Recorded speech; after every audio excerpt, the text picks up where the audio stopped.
再不停輸入外勞啦。即係我唔想真係打電話公司問嘢嘅時候講國語啦，打問天氣報告又係國語啦。Hello， 大家好，又係我哋論盡論壇嘅時間啦。今日同大家講下我哋最關注嘅問題就係外勞啊。我係貓仔，我係 KK。喂，KK 近排都聽到好多聲音咧，就關於對外勞嘅問題啊。你自己都好似好抗拒呢樣嘢啊，係咪？都少許㗎，因為佢本身而家好似話將外勞引入去呢個運輸行業入面啊嘛。其實我都冇乜可能咯，我覺得有。佢包括埋的士喎。係啊，我但係而家有機會會請的士司機係外勞嚟小巴啊、巴士已經做緊㗎啦。係啊，已經有外勞㗎啦。所以咪咁多交通意外咯。嚟緊話引入的士咯。咁我覺得佢冇咁快做得到呢個動作啊，因為就算你網約車都好啦，啲人一上車你連中文都講唔到嘅，我咪應該點坐你架車啊？咁但係如果你話外勞正式去影響個嚴重性咧，有幾個行業嘅，你知唔知最嚴重邊個行業啊？以我所知咧，就即係我哋網上面係咁意做下啲功課啦，就如無意外應該係建造業同埋飲食業咧，就首當其衝嘅而家。其實都係一條食物鏈咁樣落去嘅，我自己個人認為。係啊，即係萬一如果係飲食業或者建造業啲人失咗業嘅話，咁佢哋會走去邊度咧？好可能又會走咗去運輸業嗰度喎。都冇嘢撈佢哋嘅，係啊，未必有得撈喎，係咪先？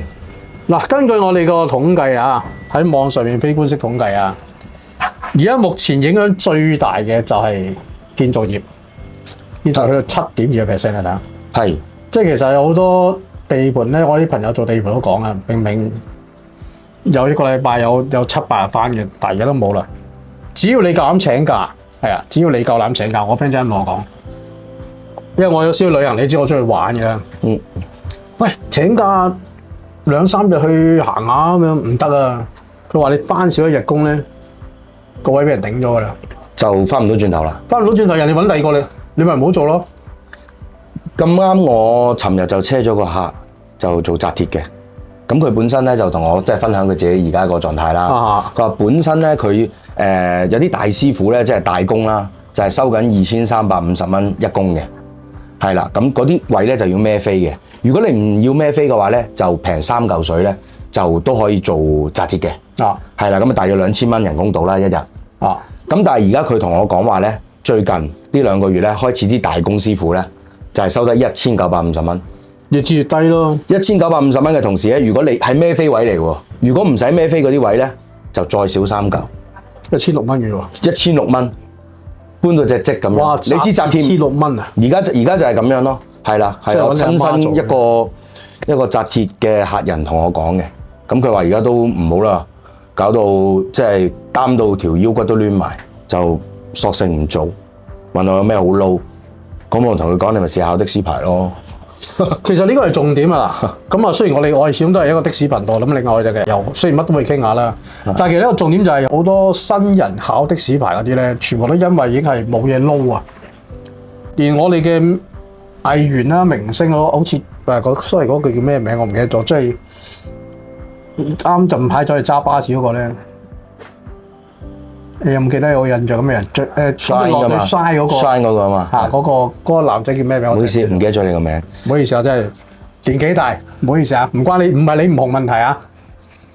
你見好多藝員啊，你都走去做運輸業啊，一啲藝員走去做飲食業啊，建築業又有啦。我哋即係各行各業，即係最主要幾個行業，即係而家影響力最高嘅就係零售啦、餐飲啦、商用服務業同金融業啦。我哋而家香港最影響最大呢幾個行業啦，建築業係排最頂位啦，第2位零售、餐飲、住宿啦，跟住金融業嗰啲係次等啦。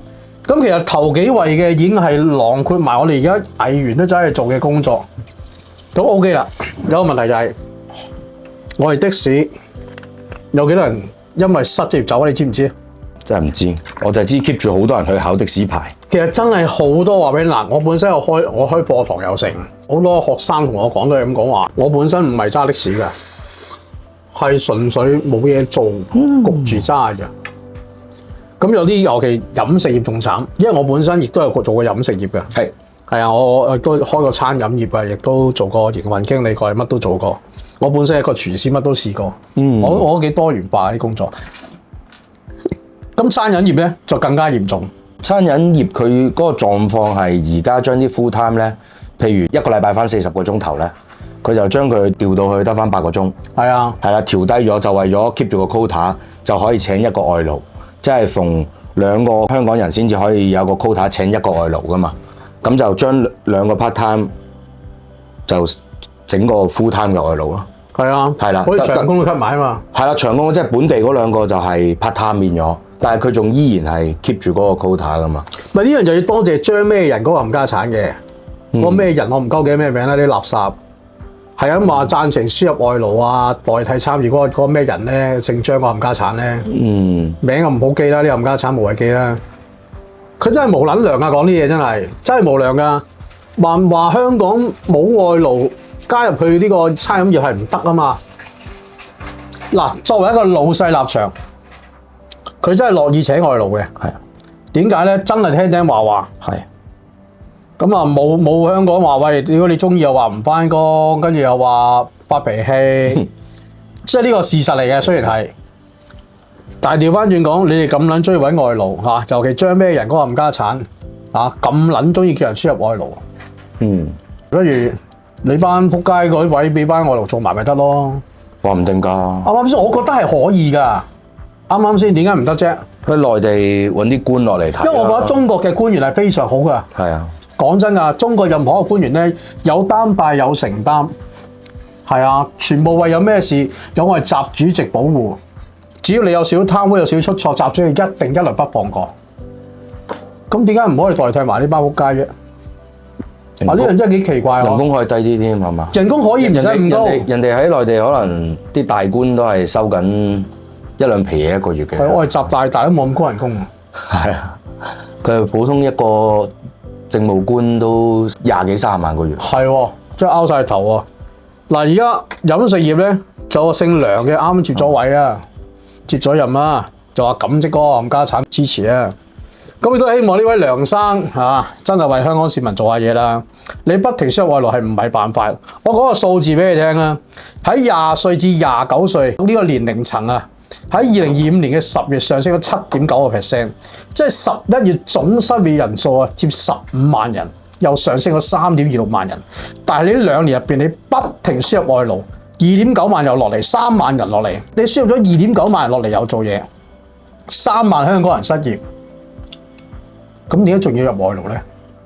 你又為香港經濟好，咁其實香港人冇錢揾。嗱，外勞揾到錢咧就唔會喺香港使嘅。係啊，啱先我揾完錢，我只不過拎翻去屋企家鄉更加好個環境。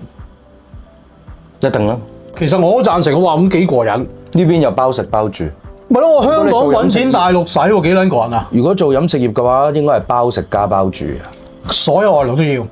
係啦，如果係建造業嘅話，應該就係齋包住。係啊，偶然就有啲嘢係啦，即都有即係膳食津貼嘅，相信。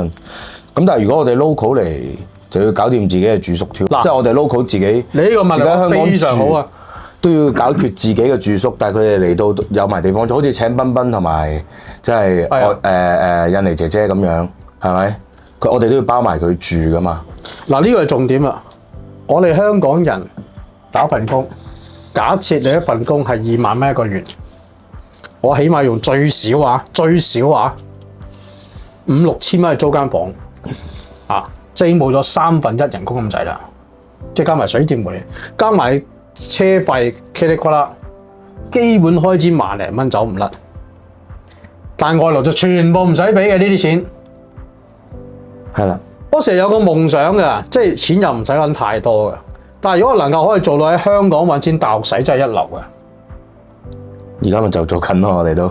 但係我哋香港人唔得咧，我哋要香港一定要香港使翻錢，我哋租翻嗰個嘢交稅，有乜都要做咧，都有一定固定嘅開支咯。喺自己呢個地方就。所以究竟輸入外勞邊個咁高智商嘅人諗出嚟咧？我真係好想知道。因為從來我自己個人認為，香港一直以嚟都係即係向權貴傾倒嘅。成個遊戲制度，咁你變咗其實佢係睇啲老闆頭嘅啫嘛，啲官，因為嗰啲老闆係同啲官有交道啊，譬如食餐飯可能都會攬頭攬頸嗰啲嚟嘅，即係唔係我哋啲平民百姓啦，當然，咁佢哋傾落嘅嘢就自然會比較離地少少啦，就唔會諗到去平民嗰一 part 啦，變咗咧，佢哋個思想都係傾向幫嗰班老闆手嘅，而事實上真係嘅，你請咗外勞係幫老闆慳到錢嘅，係啊，同埋可以提升到嗰個叫做勞動力啊，同埋服務啊、質素啊各方面咧都有少少提升啦嚇。當然我呢個無可否認嘅，係啦。咁但係就變咗 local 嗰班就，佢啲人都係走嚟走去啫嘛。你普通一個藍領，你嚟嚟去都係做嗰幾份，即係嗰啲工種嘅啫嘛，係咪先？你飲食做唔到，有個車牌咪走去揸車咯。哦，揸車搞唔掂嘅話，咪走去地盤做嘢，搬搬抬抬擔擔咁樣咯。咁如果你呢啲即係叫中低下層嘅工種，你都俾埋外勞入嚟啦，俾埋外勞入嚟，咁你要剩低失業嗰班人係咪即係攞綜援就算數咧？係咯，到頭來嗰陣到最後都係去翻政府度嘅。係啊，至於綜援都吸埋，你放心啊。唔知啊。係啊，越減越低啊！廣州呢樣嘢，而家醫療又加落，乜都加落，乜都要加落。不過 so far 即係嗱，以我僆仔咁嚟計咧，以前細個咧都會喺街邊見到啲乞兒嘅香港。最近呢10年啦，起碼都就真係好少。但係因為俾人拉嘅而家。係啦，嗰啲叫露宿者啦，而家唔係叫乞兒啦。最近呢2年嗰個趨勢係有上升到嘅，呢啲咁嘅露宿者越嚟越多。其實美國都係咁樣噶，美國都係咁嘅情況嘅。成個公園全部都係露宿者搭晒嗰啲帳篷噶嘛，係啦，呢個社會問題嚟嘅，呢個真係啊，唔識解啊，呢啲真係。但係嘢真係唔到你唔承認，因為我經常翻去內地旅行嗰啲人嚟嘅，我都係。好似我最近去成都啊、重慶嗰啲嘅，哇！做咩？好繁榮。有啲繁榮到咧，同埋有一點你真係估都估唔到啊！我行出街啊，我企喺度，我只需要企喺度一陣啫，嗱，唔使30秒啊！我同我老婆企喺度30秒啫，就會有成多人走嚟同你講噶，重慶人。你想去邊係咪唔識去啊？你想去邊？我教你點去啊！我唔係喺度等朋友㗎咋。熱情如火啊！真係。即係你呢種態度啊，呢種公民教育啊，香港都冇啊。香港啲人係好冷淡嘅。我想話你班議員有話推廣好似最近嗰個呂劍神啦，做一個旅遊界個議員啦，你係咪應該推廣下呢個動作咧？係咪先？哇！我真係去重慶真係好奇怪，你點解咁低無端端又可以走過嚟喎？你想去邊啊？解放碑啊？洪崖洞啊？喺呢邊啊？我唔係，我等人嘅。我等人啊，等人嗰邊有得坐㗎。係咪等我啊？係咪等我啊？係啊，好得意喎！佢會同你講晒啲嘢嘅喎。即係你話而家香港究竟？唉，都唔識形容。以前細個都有啲鄰里關係嘅，細個譬如我住 A 單位，同 B 單位都會有啲傾偈啊，有時咁樣嘅。喂，一定有。但係而家冇晒呢啲嘢啊！成個香港嗰個氛圍就係咁樣咯。我夠膽講，而家只要你住喺比較新嘅樓宇咧，係啊，你嗰層大廈邊你識到2戶都話你犀利。係啊，除非你參與嗰啲業主立案法團嗰啲選主席嗰啲嘢咯，係嘛？我朋友住咗天水圍嗰間屋住咗10年。佢連隔離姓咩都未知。係㗎，而家係咁樣㗎，肯定係咁樣。你自己成層都知㗎啦。係啊。你612係幾姓乜？呢個姓乜？呢個姓乜？完全知㗎啦。即係所謂嘅人情味咯。但係而家大家都係為咗生活，即係有得走就諗辦法走。如果冇辦法走，咪留喺度。之後放假咪翻大陸玩咯。係咯，都係咁樣㗎啦。其實講真，我哋講呢段嘢，其實真係懇請政府有關方面，即係留意一下，你哋不停咁輸入外勞啊！幾時停咧？唔會停喎。香港人冇飯食，咪不停增加咯。係㗎，真係不停增加。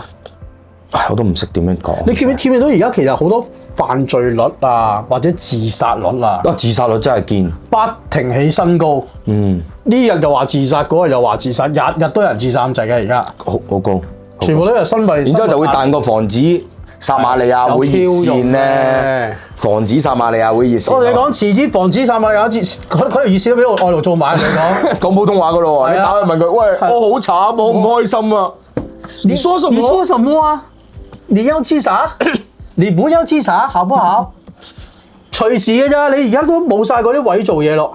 做任何嘢都要講國語啦。點解咧？因為外勞全部外勞啦。咁你搭車都係外勞啦。食飯而家你行入去啲餐廳咧，招呼你嗰個係講普通話。係喎，成日都係講普通話啦。即係你會好 surprise 嚇，做乜嘢？然之後你嘗試同佢講廣東話啦，佢哋聽唔明。係咯，我唔係喺香港嘅咩？喂，你起碼要聽得明，我覺得係咪先？你唔識講唔緊要，聽都要識聽啲係嘛？我最近完全同你講普通話喎。我見我最近去一間叫辣粒乜嗰間湖南菜咧，我入到去全部人攞講國語，係全部咩？係，我梗係諗緊究竟我冇入錯地方。嗱，講真嘅，佢服務態度真係好好嘅，係好嘅咯。好有禮貌嘅，但係講國語嘅。我諗緊點解要講國語嘅？佢哋喺內地受嗰個人工咧，係香港大約1/5度啦，或者1/4啦。咁你嚟到香港，即係幾倍人工嘅狀態底下咧，所以成個人個狀態就哇！你明唔明啊？係，好似你突然之間揾2、3皮嘢，之後去到另一個地方揾10幾萬一個月喎。係啊，係嘛？成把呢10幾萬拎翻喺自己屋企使喎。哇！冇得頂。係喎。係啊，好似我印尼姐姐咁樣咧，佢其實都係5千蚊到一個月嘅啫嘛。佢翻到家鄉可以起樓、養牛、養豬、養雞，成個莊園咁樣嘅。咪同一道理咯。係啊，5千蚊一個月啫喎喺香港，翻鄉下可以咁樣用法喎。咁啊，你有啲咩結論咧？阿貓哥。冇啊，都係想希望政府你留意下啦，唔好再不停輸入外勞啦。因為我唔想真係打電話喺電話公司問嘢嘅時候講國語啦，打問天氣報告又係國語啦，同埋個趨勢咁落去，我自己個人睇法就係會拉低平均工資噶嘛。你啲人越做越賤，越做越平，咁係咪唔知係咪特登咁樣做啦？當然有意去撳翻低佢，從而就拉翻勻成個地區嘅收入水平啦。係啊，係啦，即係你係有意撳落去嘅話，但係我又實質唔知點樣撳，點樣撳咧？你啲租金又仲係咁貴。係嘛？你啲人工如果撳落去，咁租金點承擔咧？咁租金又要跟住落噶咯喎，即係所有嘢都跟住落噶咯喎。其實大家都 feel 到嘅，一步一步落緊嚟嘅。樓價都跌咗30%啦，係咯。咁嚟緊大家都會慢慢，我自己個人睇法啊，個結論就係會趨同咯，大家會差唔多咯，將來。係啦。咁就可以玩完啦，拜拜啦。內地再升翻啲落上嚟，咁香港又落翻啲，拉翻個中位數，可能10年之後一雞嘢人工係好正常咁樣咯。又變翻一雞嘢一個月咁咯，係嘛？飛啲股咯。係最緊要係你。跌到最緊變翻幾廿萬一層得㗎啦。係啦，咁你啲物價落翻嚟咪得咯。其實不嬲都係咁玩㗎啦個世界。你揾幾雞嘢冇用㗎，一包煙百幾蚊，一餐飯一嚿水，係咪先？你翻大陸食10零蚊一餐啫嘛，人哋揾幾千蚊都過到生活㗎，係咪先？我哋個結論就係希望政府你真係可以停一停，諗一諗，係啊，唔好再不停輸入無謂嘅外勞啦。我哋嘅收入率不停高企。雖然講完都知冇用㗎啦，但係希望諗下啦，啱唔啱？咁好啦，多謝大家收睇，多謝晒。其他問題啊，拜拜。多謝晒，拜拜。